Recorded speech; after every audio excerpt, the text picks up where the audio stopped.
Welcome to the Arlington Street Church podcast. Founded in 1729, Arlington Street continues today as a gathering place for progressive people of faith in the greater Boston area and beyond.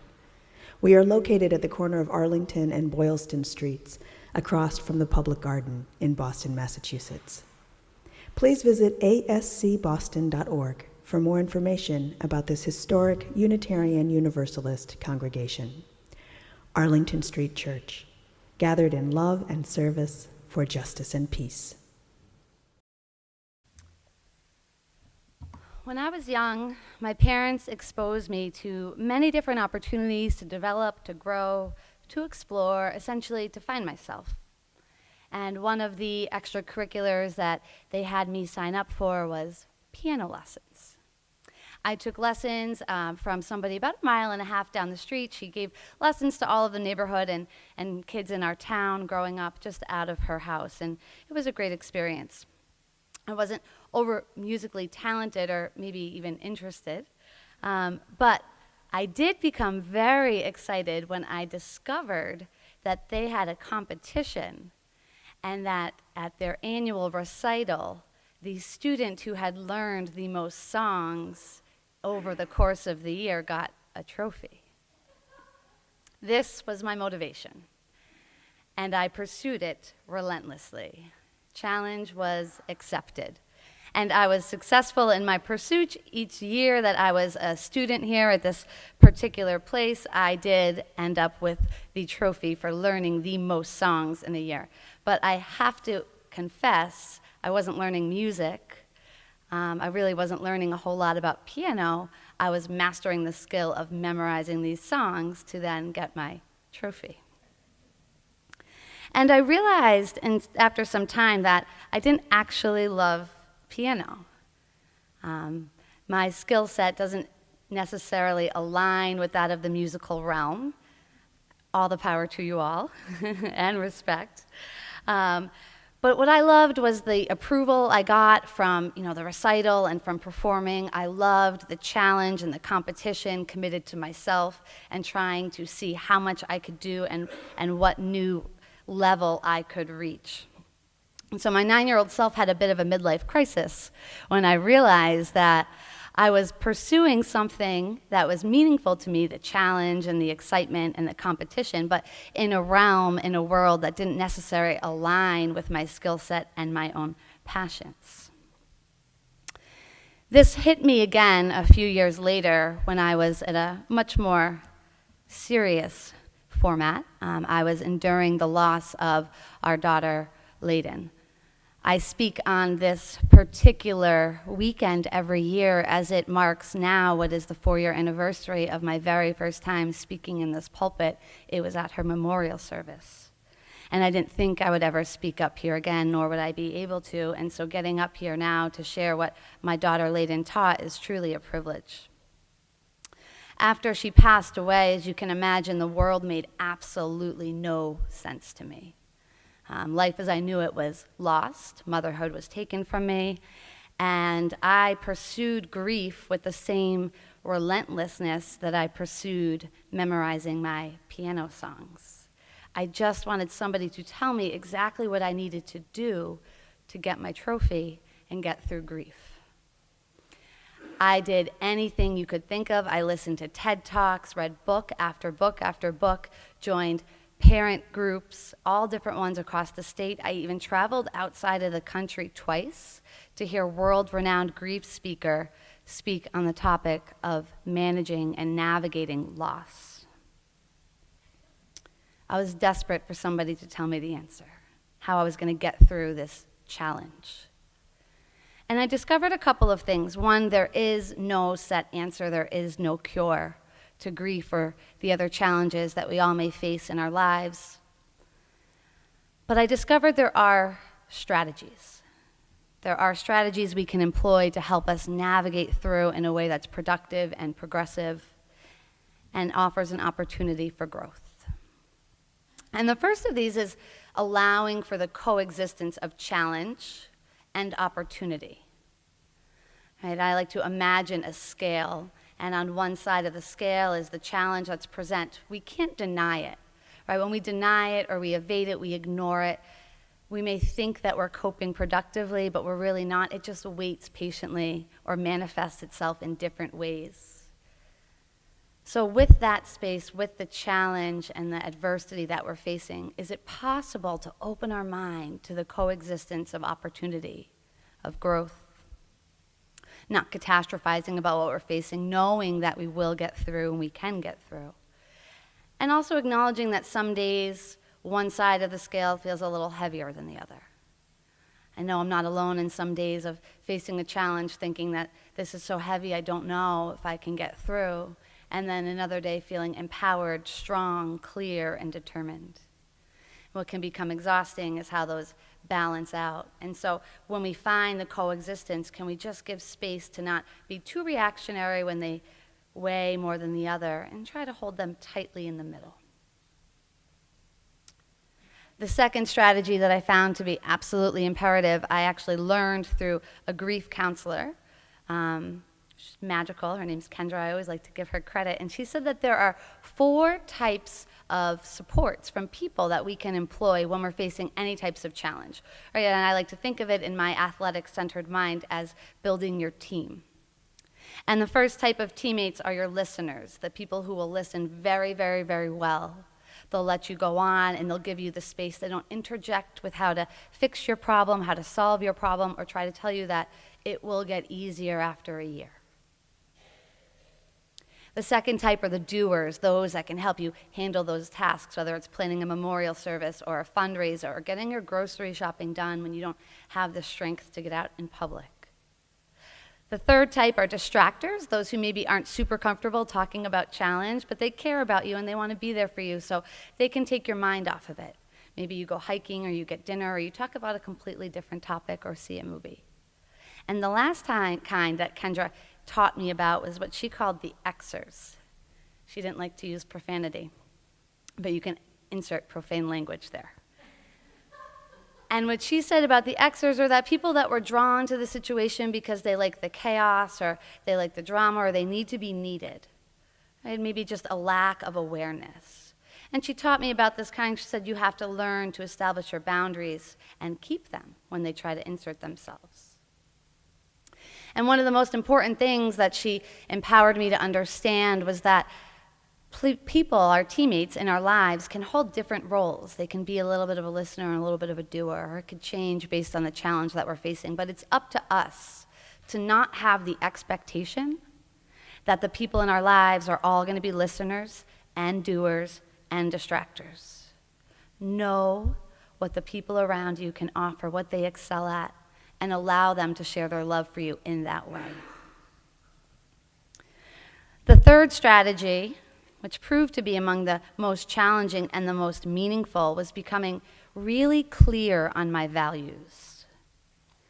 And I read about this by author Mark Manson. And he talks about detaching ourselves from values such as a number in a bank account or a number on our scale or a designer label, detaching ourselves from the opinions of others or circumstances of our lives, cars that we drive, houses that we live in, what our life looks like on social media. He talks about attaching ourselves to values that we actually have control over, such as curiosity, kindness, self-growth, and service. For me, those were the ones that I chose that resonated the most strongly. And I found that even in grief, when I could attach myself to those values, I discovered that happiness is not circumstantial. It's not conditional. Through our greatest challenges, we can still be happy when we attach ourselves to those values that can steer us through. And the last strategy, after traveling out of the country 2 times and coming back feeling absolutely deflated, I was speaking with another grief counselor, facilitator of a group, and just feeling desperate. I've left the country twice. I've gone to all of these groups. I've run the marathon. I've done this. I've done that. When does it feel better? And she looked at me and said, and I quote, Melissa, you just have to sit with the shit. It's not easy. Sitting in the discomfort of our challenges and our pain, right? It takes patience, it takes faith, and it takes acceptance of the challenge that's in front of us, not denying it or running from it.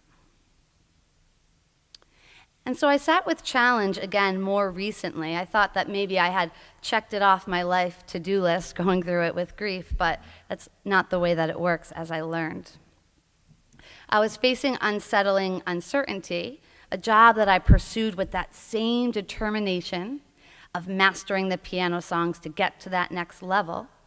Well, after 5 years, there was an absurd clash of twists, and the stability I had known was gone. It was scary, sad, overwhelming. And I realized that these 4 strategies that I had learned through grief were exactly what I needed to navigate through 4 years later. Allowing space for the coexistence of the challenge, right, of the fear of a change in trajectory, to open the opportunity for assessing what I really loved, to become closer to my teammates, to call upon them, building those relationships, to sit with the discomfort, we'll say. For me, this was a period of 10 weeks. But most significantly, it was becoming crystal clear on my values, the values that I had chosen after the loss of my daughter Layden, the way that I wanted to live my life. So I was no longer attaching it to circumstance, right? To actively mothering my daughter here, I reattached to those other values. And it was through challenge where I was really tested on these. And I think that is so true. It's easy to assert our values, but it's not until we accept a challenge that we can really test ourselves on them.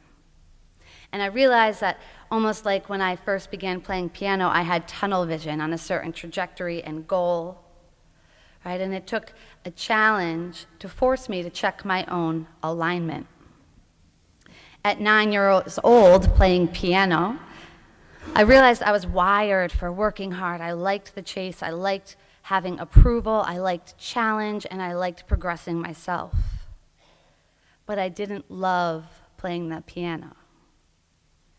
And I realized that aligning myself with a way and a format that was more true to my authenticity, that allowed me to come alive, that allowed me to reach the hard work and the challenge and the self and all the things I loved, I could do it in a different field, even if it was leaving the trophy behind. 25 years later, in a similar midlife crisis, realizing that what I was wired for and what I loved, again, was the hard work and the progress, and now, at a more veteran age, teaching, leading, empowering. But was it possible to achieve those things without the cost of compromising my values that I had chosen of curiosity, of kindness, of growth? Was it possible to live in a way where I could align those things together in a way that better supported me and my dreams? So when I cleaned out my office, it was as if my 9-year-old self had just gotten up from the piano and journeyed outside to the light, ready to get some grass stains and dirty hands, because that's just more of my fit. See, challenge, it's an equal opportunity employer. It doesn't care about race, age, gender. It doesn't care about experience, how much you've had or how much you haven't had. When I think of all the challenges that we all face in our own ways, we all have them. Our greatest challenge and our most important challenge presents every single day. Are we living in alignment with our goals, our values, and the endeavors in which we are fully committed? Are we in alignment in the relationships that we're in, and the activities that we choose.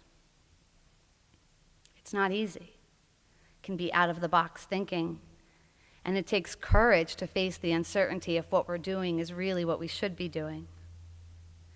And I really find a lot of strength in author Brené Brown. She researches vulnerability and the power of it.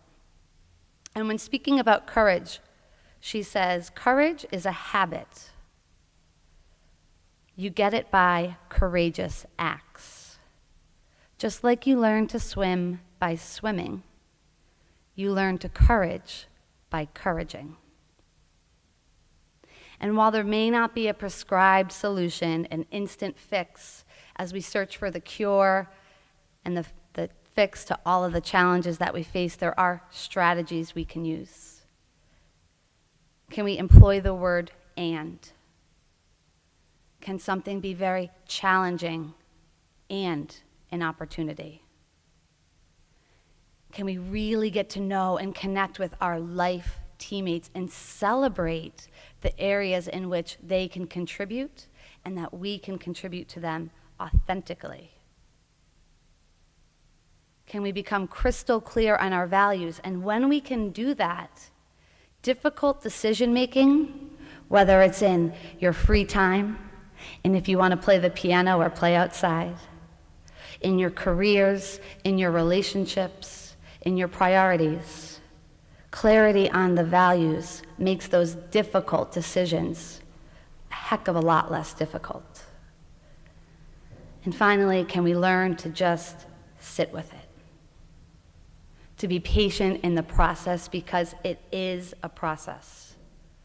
To accept the challenge in front of us and to draw on our faith that we have the strength and ability to persevere through. If you love piano, go play piano. Become the best, most curious piano player that you can.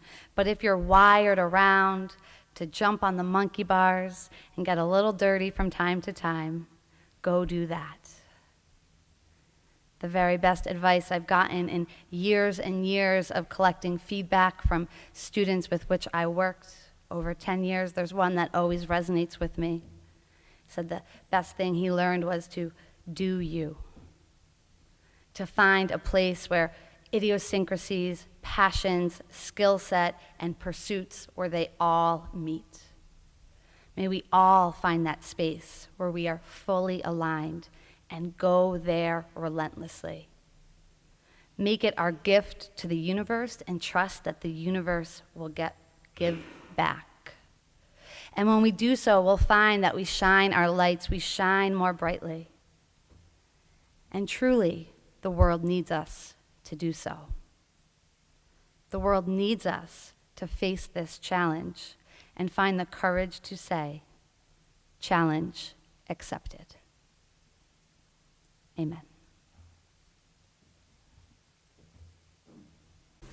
Thank you for listening to this week's podcast. We would love to hear from you via email at office@ascboston.org or through our Facebook page. If you would like to support the good work of Arlington Street Church, please consider a contribution by check in the mail or through our website, ascboston.org.